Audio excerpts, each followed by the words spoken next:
নেব।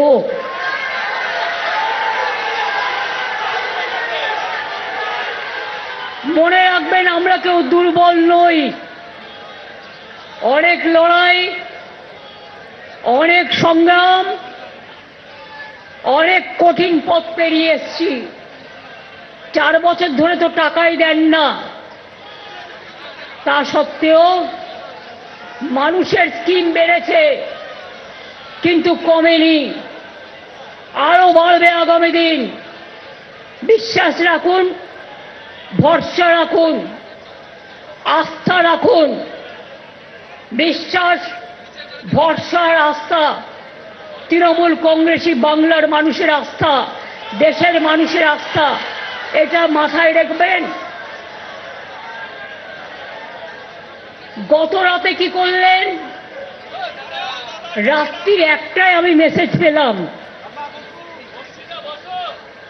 মধ্যরাতে কখনো শুনেছেন একটা স্বাভাবিক দল কাউকে কাজে লাগিয়ে ছুপা রুস্তমের মতো বিহাইন্ড দ্য সিন মধ্যরাতে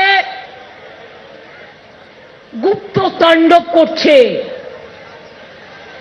চিফ সেক্রেটারি বাঙালি মহিলা, ওরা অ্যান্টি উইমেন। আগে নিয়ম ছিল আমাদের স্টেট গভর্নমেন্টের কাছে লিস্ট চাইতেন, আমরা 3টে করে নাম পাঠাতাম, তার থেকে ওনারা সিলেক্ট করতেন। এ সুমোটো যেন মগের মুলুক, যেন দিল্লি কা লাড্ডু, যেন জমিদারি।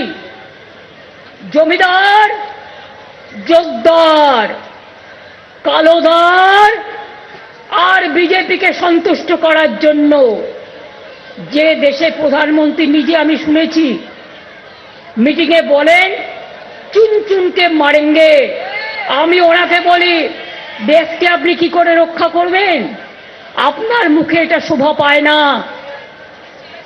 আমি আজকে এখানে আসার আগে একটা ভিডিও দেখছিলাম, তাতে ওদের একজন নেতা বলছে কেন্দ্রীয় মন্ত্রীর, রাজ্যের মন্ত্রী শশী পাজার বাড়ি আক্রান্ত হয়েছে, এরপর মমতা ব্যানার্জির বাড়ি আক্রান্ত হবে, কালীঘাট আক্রান্ত হবে, চারিদিকে গুন্ডা লেলিয়ে দেব। আমরা বলি বুকের পাটা থাকলে দেখা, লড়ে নেব, সব কটাকে লড়ে নেব।